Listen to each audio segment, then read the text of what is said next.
Welcome back to the Deep Dive. You know we love digging into your requests, and today's is a really interesting one. You've given us a ton of material on Warren Buffett's early investments. Yeah. And you want to understand how those early moves differed from his more famous long-term buy and hold strategy. Right. Plus, you're curious about how his 4 things to consider in arbitrage deals, well, how those played out in those early days. So basically, we're looking at the foundation of Buffett's success. Absolutely. It's like we're examining the roots of a giant oak tree, Right. trying to understand what led to his incredible success later on with Berkshire Hathaway. Exactly. We're going back to the 1950s and the early 1960s, before Berkshire even existed. Right. Back when Buffett was managing these investment partnerships. Yeah. And taking a very hands-on approach. Very hands-on. And that right there is a crucial difference. These early investments often involved taking control of companies, pushing for changes, sometimes even liquidating them. It's a far cry from his later buy wonderful businesses and hold forever philosophy. Completely different. So you've given some examples to look at companies like Grief Bros, Cooperage, Cleveland, Worsted Mills, Union Street Railway. Yep.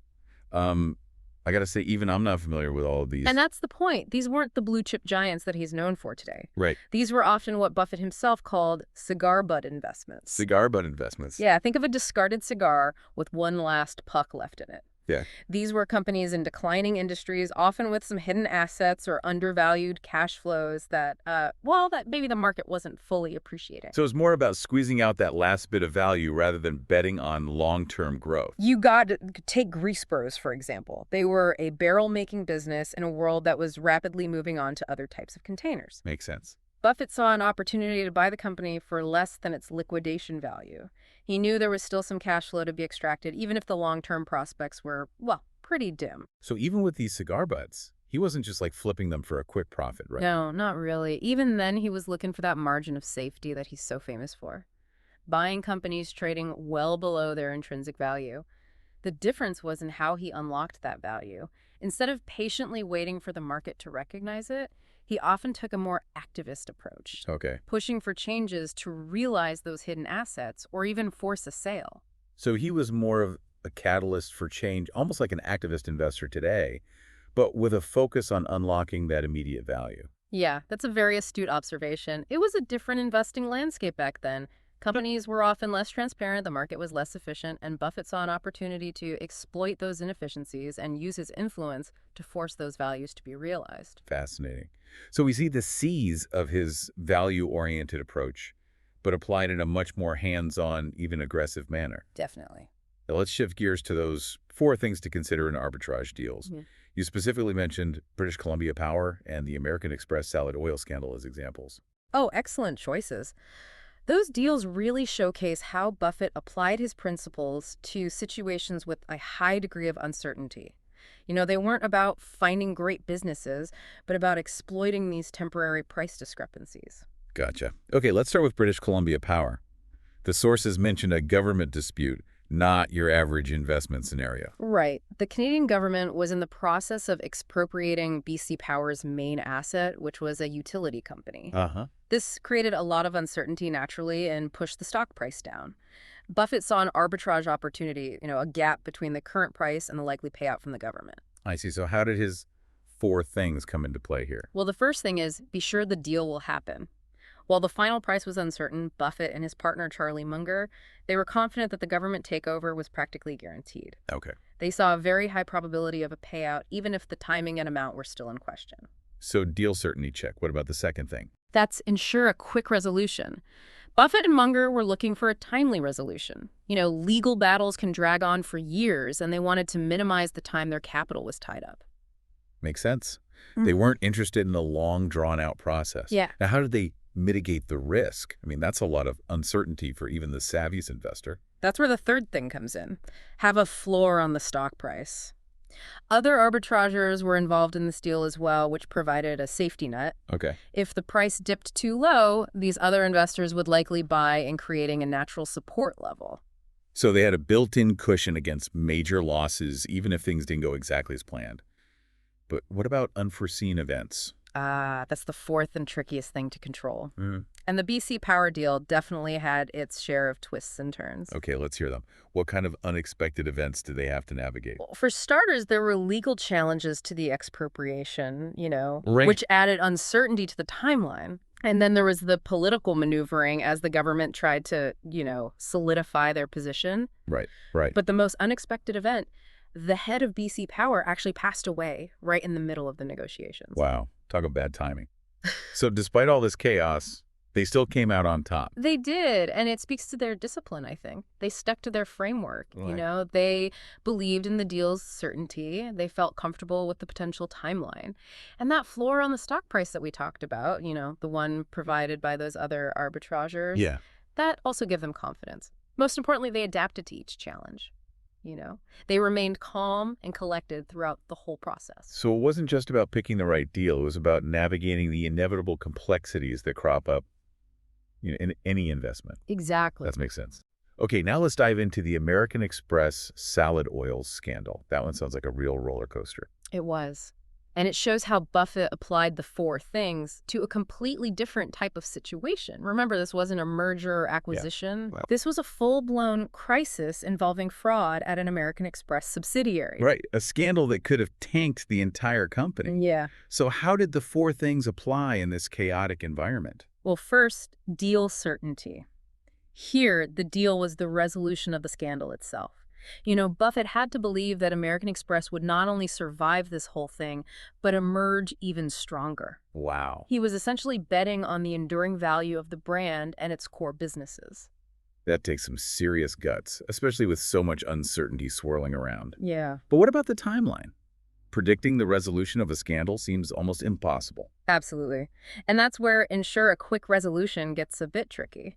The time frame for resolving the scandal was much harder to predict. Lawsuits, investigations, potential long-term reputational damage. Right. It was a gamble for sure. So he couldn't control the timeline, but he must have had some way to protect his downside. How did he ensure he wasn't going to lose his shirt on this bet? That's where have a floor on the stock price comes in. Even with the scandal, American Express had a strong brand and core businesses that Buffett believed would provide some support to the stock price. So even in a crisis, he was looking for those underlying strengths, those fundamental values that the market might be overlooking in the midst of all the panic. Exactly. He was betting that over time, the market would recognize those strengths and the stock price would recover. Okay, but what about no unforeseen events? With a scandal of this magnitude, there had to be a ton of unknowns. Oh, there were. The extent of the fraud, the legal fallout, the long-term impact on the Amex brand, these were all factors that could have dramatically altered the outcome. So it sounds like he was taking a calculated risk, but a significant risk nonetheless. But ultimately, this investment turned out to be a huge win for him. What does that tell us about his approach? It highlights his ability to see value where others saw only chaos. He didn't get swept up in the headlines or the immediate panic. He applied his principles, weighed the risks, and made a bold bet on the future of American Express. This wasn't just luck. Right. It was a combination of analysis, conviction, and yes, a bit of guts. So those four things weren't just a checklist. They were a framework for thinking about risk and opportunity in uncertain situations.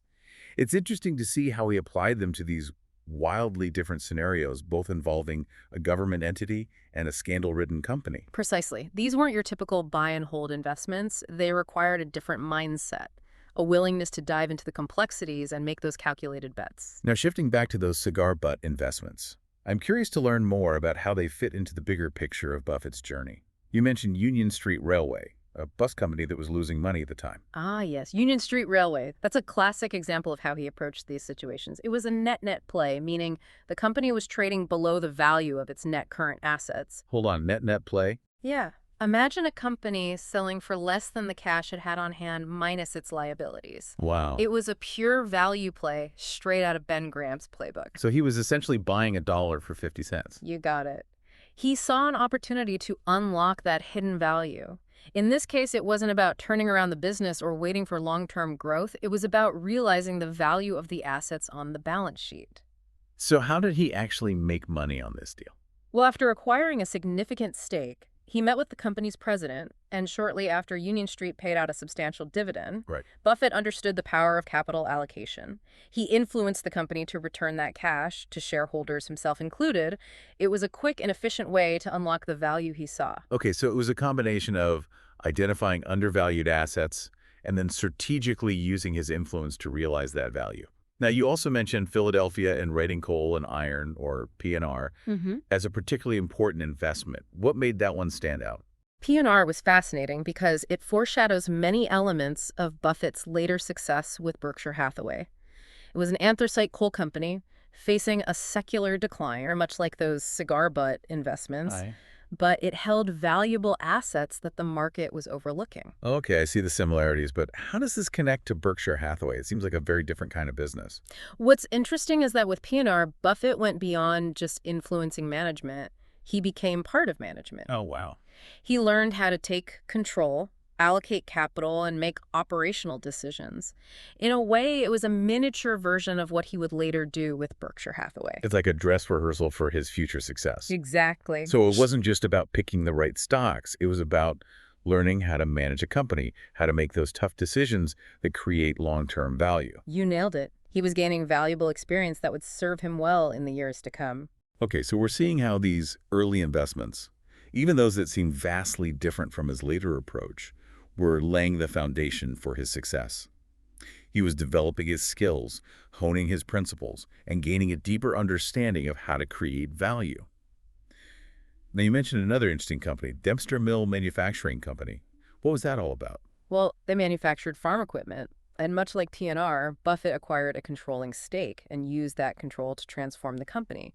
He brought in a new president who focused on converting assets into cash, cash that Buffett could then reinvest in other opportunities. So it wasn't about running a farm equipment business. It was about using Dempster as a platform for generating cash flow and building his investment capital. You got it. It's like he was building a mini Berkshire within Dempster, using it as a vehicle to acquire and manage a portfolio of investments. And that brings us to what's arguably the most famous of his early investments, Berkshire Hathaway. Ah, yes, the one that started it all. But wasn't Berkshire a textile company? That doesn't sound like the kind of business we associate with Buffett's later success. It's true. Berkshire Hathaway was a struggling textile mill when Buffett first invested back in 1962. Another classic net-net situation, actually. But the story of how he acquired control and eventually transformed it into the conglomerate we know today. Well, that's a fascinating one. Okay, I'm all ears. How did he go from a struggling textile mill to the Oracle of Omaha? It was a gradual process. He started by accumulating shares, seeing it as a value play. But as he got more involved, he realized the textile business itself was a lost cause. The industry was in decline, and there was no way to turn it around. So what did he do? Did he just cut his losses and move on? No, he did something much more clever. He took what he had learned with P&R and Dempster and applied it on a larger scale. He started reallocating capital using the cash flow from the textile operations to invest in other more promising businesses. And as those investments grew, Berkshire Hathaway evolved from a textile company into an investment holding company. So he essentially used Berkshire Hathaway as a vehicle for his investments, just like he had done with Dempster on a smaller scale. Exactly. Those early experiences were invaluable. He learned how to manage a company, allocate capital, and think long-term about building a portfolio of businesses. Okay, we've covered a lot of ground here. From those early cigar butt investments to those complex arbitrage deals, it's clear that Buffett's journey was anything but straightforward. Yep.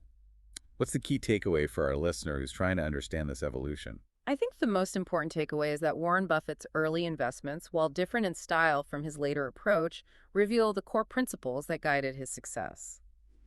He was always looking for value, seeking a margin of safety, and thinking strategically about how to unlock that value. It wasn't just about finding great businesses. It was about understanding what drove their value and having the conviction to act when others were hesitant. Absolutely. And it's interesting to see how those early experiences with their unique challenges and opportunities shaped his investment philosophy and paved the way for his incredible success with Berkshire Hathaway. It's like those early investments were the boot camp, where he honed his skills and developed his instincts. And the key lesson for our listener, even the greatest investors start somewhere. They learn, they adapt, and they evolve over time. That's a great way to put it. It's a reminder that investing is a journey, not a destination. Thanks for joining us on The Deep Dive. And for you, listener, here's a final thought to consider. How much of Buffett's success can be attributed to his willingness to evolve as an investor to adapt to changing markets and the increasing scale of his capital? Something to ponder as you continue your own investment journey. Until next time.